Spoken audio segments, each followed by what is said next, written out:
Bismillahirrahmanirrahim. Assalamualaikum warahmatullahi wabarakatuh.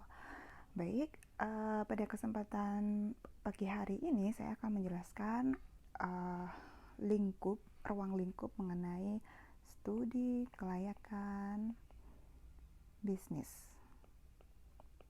atau biasanya disebut dengan SKB. Ini ya. Atau bisa jadi di luar sana ada yang bilang ini namanya studi kelayakan proyek gitu. Jadi skalanya ada skala bisnis, ada skala proyek. Nah, apa sih sebenarnya yang kita lakukan dalam studi kelayakan bisnis ini? Yang kita lakukan itu adalah sebenarnya kita itu adalah melakukan penelitian. Penelitiannya itu yang mendalam gitu ya. Tidak hanya bikin kuesioner gitu, enggak, tapi kita tuh melakukan penelitian yang mendalam terhadap apa? Terhadap suatu ide. Nah, suatu ide bisnis yang nantinya kesimpulan akhirnya itu adalah layak atau tidak layak. Layak atau tidak layak ide tersebut untuk dilaksanakan. Gini ya, jadi ketika kita melakukan suatu studi kelayakan bisnis, ini yang nantinya kalian akan buat. Nah, sebenarnya kita tuh masih merancang yang namanya proposal penelitian. Terhadap apa? Yaitu ide. Makanya di awal pertemuan minggu lalu saya udah harus menekankan kalian nanti mau bikin bisnis apa, ide bisnis apa yang akan apa yang pengen kalian jalankan, yang mana dari penelitian ini nanti hasil akhirnya itu sebenarnya layak atau tidak layak dari ide tersebut untuk dilaksanakan. Nah, sebenarnya mungkin kalau ada yang bertanya ya, kenapa sih Bu harus melakukan studi kelayakan? Toh orang tua saya jualan ataupun buka bisnis itu nggak pakai seperti ini. Mau jualan ya mau jualan aja gitu ya. Nah, yang pertama kita tuh harus lihat dari skala dari bisnis tersebut.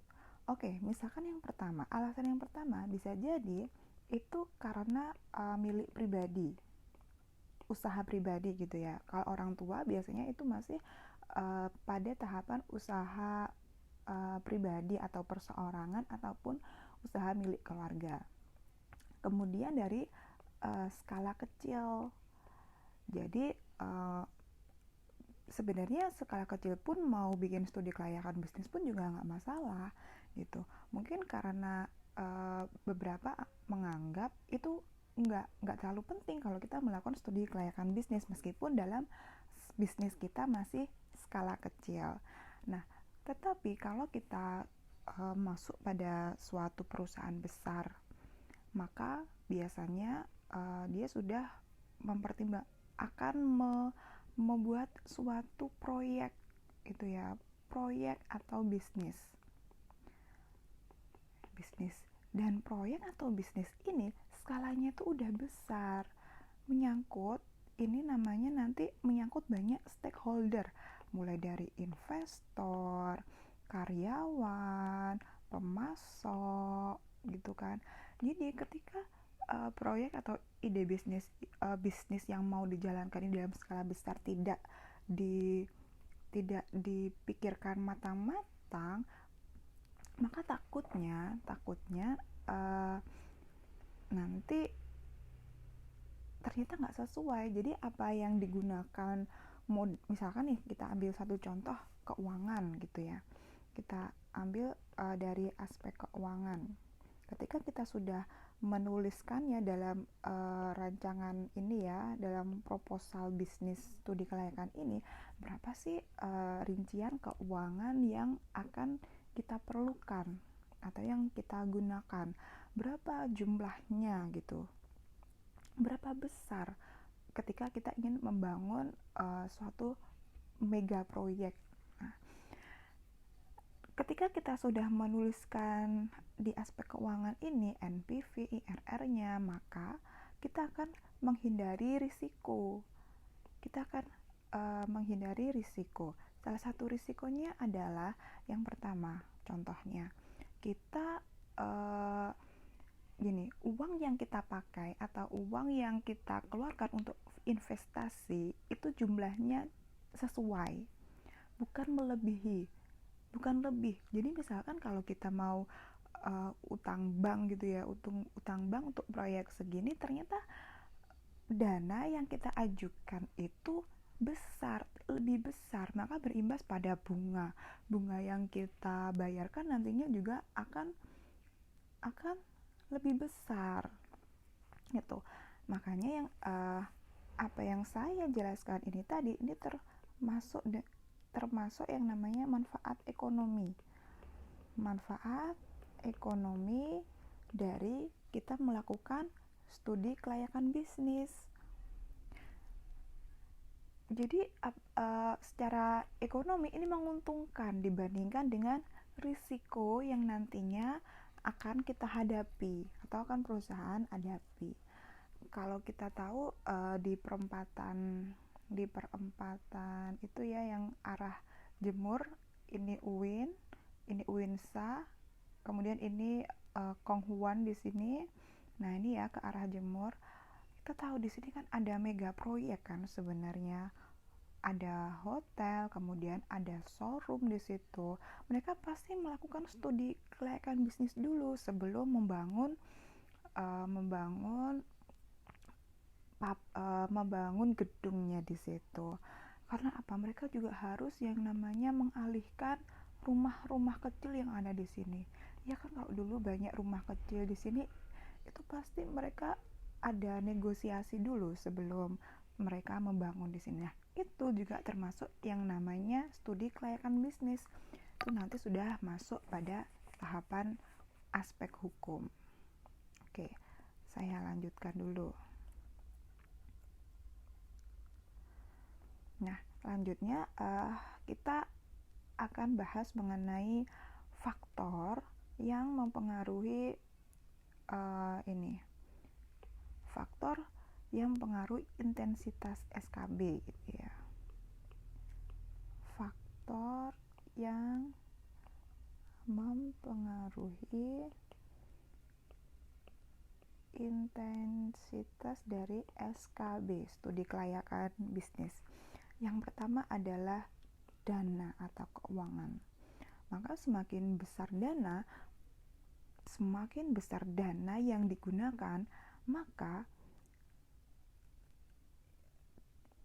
kita tuh harus melakukan SKB-nya itu lebih teliti lagi, lebih detail lagi daripada dananya yang nggak terlalu mengeluarkan dana yang sedikit.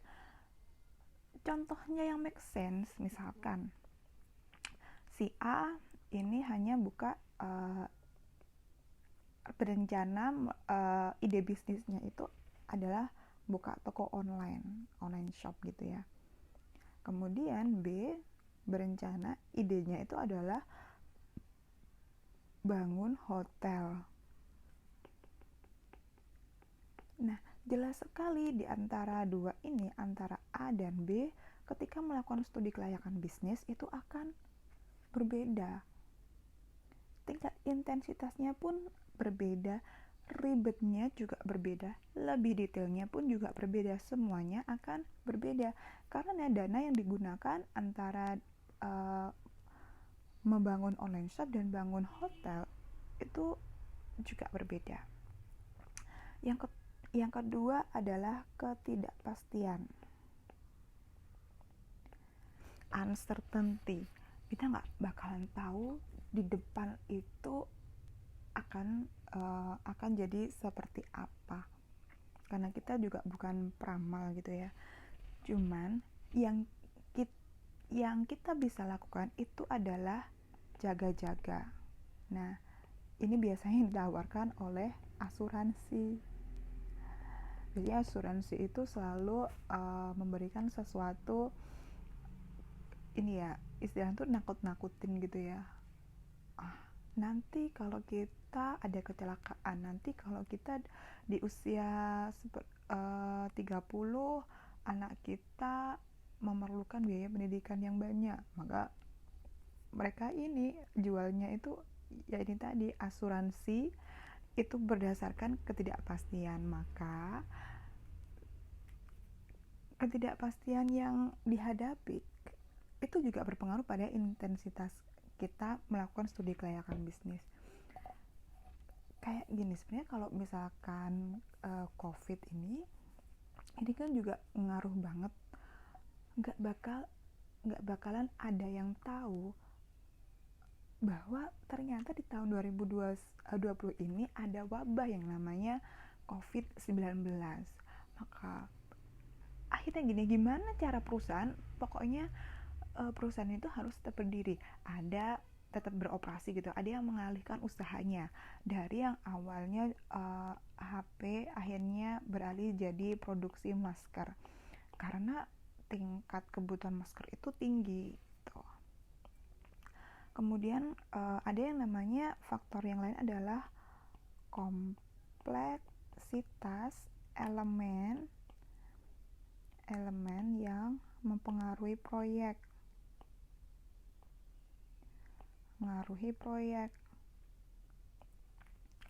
Nah, ini berkaitan dengan lebih detailnya itu ya. Kalau antara bangun hotel dengan bangun online shop jelas beda. Kalau bangun hotel kita juga harus memperhatikan investor, kemudian iklim usahanya nanti bagaimana gitu. Jadi faktor elemen pun juga berpengaruh. Oke.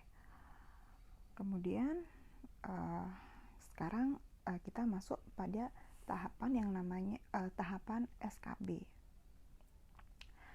Jadi ada namanya tahapan SKB gini. Jadi apa sih sebenarnya mau kita lakukan awalnya?